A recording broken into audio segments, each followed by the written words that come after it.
प्रिय छात्रों नमस्कार। आप सभी का अपना यूट्यूब चैनल आर के स्टडी पॉइंट में स्वागत है। हम लोग पढ़ रहे हैं एनसीईआरटी गणित कक्षा 10वीं का प्रश्नावली 8.2, जिसमें आज हम लोग प्रश्न संख्या 4 को सॉल्व करेंगे। तो चौथा नंबर जो हमारा प्रश्न है वो ये है कि बताइए कि निम्नलिखित में कौन कौन सत्य है या असत्य है, कारण सहित अपने उत्तर की पुष्टि कीजिए। अर्थात इसमें जो है कि 5 प्रश्न दिए हुए हैं। इसमें ये बताना है कि इसमें से कौन सा सत्य है और कौन सा असत्य है, रीजन क्या है। तो यहाँ पे चलिए एक एक प्रश्न को देखते हैं और उस पर विचार करते हैं। तो यहाँ पे देखिए ना, हमारा पहला प्रश्न कह रहा है कि साइन ए प्लस बी बराबर साइन ए प्लस साइन बी। ये बताना है कि सत्य है या असत्य है। तो ये तो चूंकि असत्य है, लेकिन सबसे पहले प्रश्न आता है कि ये क्यों गलत है। जैसा कि इसमें देख रहे हैं आप लोग, ये जो साइन जो है, साइन का मल्टीप्लाई ए और प्लस बी के साथ हुआ, लेकिन एक्चुअली जो ए प्लस बी है वही इस साइन का कोण है। ठीक है, इसका मतलब कोणों में जो साइन का, कोसाइन का, टेंजेंट का किसी का भी मल्टीप्लाई नहीं होता है।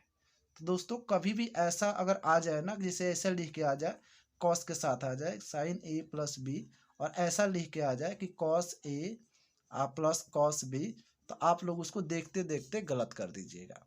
ठीक है, इसका मतलब कोण में जो है कि किसी का भी मल्टीप्लाई साइन का नहीं होता है। वहीं अगर ऐसा होता ना साइन ए, यहाँ पे देखिएगा, अगर ऐसा होता ना साइन ए इंटू ए, चलिए यहाँ पे लिखते हैं सी प्लस डी, अगर ऐसा होता ना तब इसका मल्टीप्लाई हो जाता। इस साइन ए का इसमें सी में जब मल्टीप्लाई होता तो वो भी इसमें नहीं होता, ऐसे होता, सी साइन ए होता। ठीक है, फिर अगर मल्टीप्लाई होता तो इस डी का मतलब यहाँ से होता डी साइन ए, मतलब इस कोण वाले में मल्टीप्लाई नहीं होगा। अगर यहाँ पे सी के जगह पर अगर हम ए कर लेते हैं, यहाँ पे अगर ए कर लेते हैं, तो आप लोग मत सोचिएगा इस ए का ए में मल्टीप्लाई हो जाता, ऐसा कुछ नहीं होता।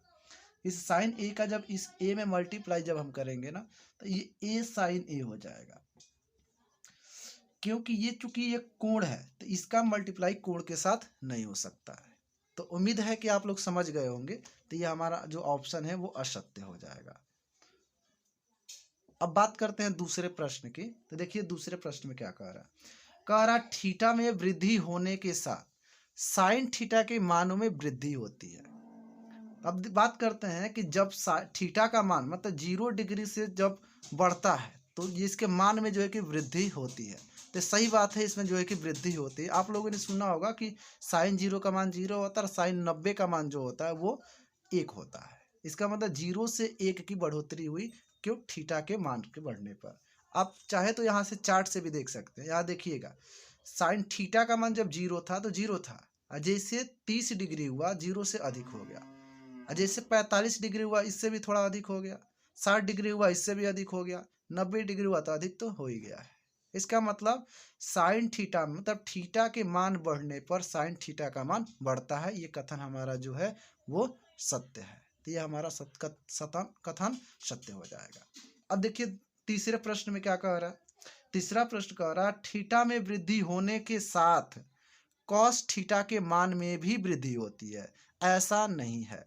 जैसे थीटा का मान जैसे जैसे बढ़ता जाता है, कॉस थीटा का जो मान होता है वो घटता जाता है। चलिए इस चार्ट की मदद से फिर से आप लोग देखिए, कॉस थीटा का मान देखिए जब 0 डिग्री है तो 1 है, लेकिन जैसे थोड़ा सा बढ़ा इसका मान कम हो गया, 1 से क्या हुआ, कम हो गया। इसका मतलब थीटा का मान जैसे जैसे बढ़ रहा है वैसे वैसे इसका मान कम होना चाहिए, लेकिन इस प्रश्न में कहा है कि वृद्धि होती है। यहाँ पे लिखा है कि वृद्धि होती है, इसलिए ये कथन जो हो जाएगा वो असत्य हो जाएगा। चलिए इसको लिख देते हैं असत्य, यानी ये कथन हमारा असत्य है। चलिए और देखते हैं चौथे प्रश्न। चौथा प्रश्न है कि थीटा के सभी मानों पर साइन थीटा कॉस थीटा बराबर होता है। बिल्कुल नहीं हो सकता, कोई भी नहीं हो सकता है। थीटा के जो है कि सारे मान पर टेंजेंट हो, साइन हो, कोसाइन हो, कॉसेक हो, कोई भी जो है कि बराबर नहीं होगा। यहाँ से इस चार्ट में भी देख लीजिए आप, साइन 0 अंश का मान जो है कि 0 है, तो प्रत्येक मान पर तो बराबर नहीं हो सकता, क्योंकि इसमें कहा है कि थीटा के सभी मानों पर, लेकिन यहाँ पे जो है कि मान पर तो बराबर है। यह कि साइन 45 पे तो जो है कि 1/2 √2 1/√2 तो है, लेकिन सभी मानों पे नहीं है। जैसे 0 डिग्री पे देखते हैं तो साइन 0 डिग्री पे 0 है और कॉस 0 डिग्री पे 1 है, तो कहाँ बराबर है? इसका मतलब सभी जो है कि मानों पर साइन और कॉस बराबर नहीं हो सकते। इसका मतलब ये कथन भी हमारा क्या हो जाता है, ये असत्य हो जाता है, असत्य साबित हो गया। अब हम बात करते हैं इस पांचवें प्रश्न की। कह रहा है कि a बराबर 0 पर कॉट a परिभाषित नहीं है। इसका मतलब परिभाषित नहीं होने का अर्थ है कि अपरिभाषित है। इसका अर्थ हुआ कि अपरिभाषित है। तो देखिए अब इसको देखते हैं कि ये कॉट 0 का मान, 1 बराबर 0 का मतलब कॉट 0 का मान परिभाषित है या परिभाषित नहीं है। चलिए चेक करते हैं।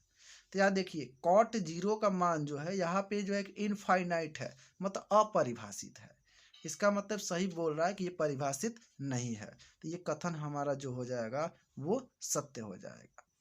इसका मतलब इस पूरे प्रश्न में सिर्फ 2 ही कथन सत्य मिले हैं और 3 कथन असत्य मिले हैं। पहला कथन असत्य मिला, दूसरा कथन हमारा सत्य मिला है और इसके बाद पांचवा कथन सत्य मिला है, तीसरा और चौथा भी असत्य कथन होगा। आप इसका स्क्रीनशॉट ले लीजिए और अपना नोट्स बना सकते हैं। चलिए।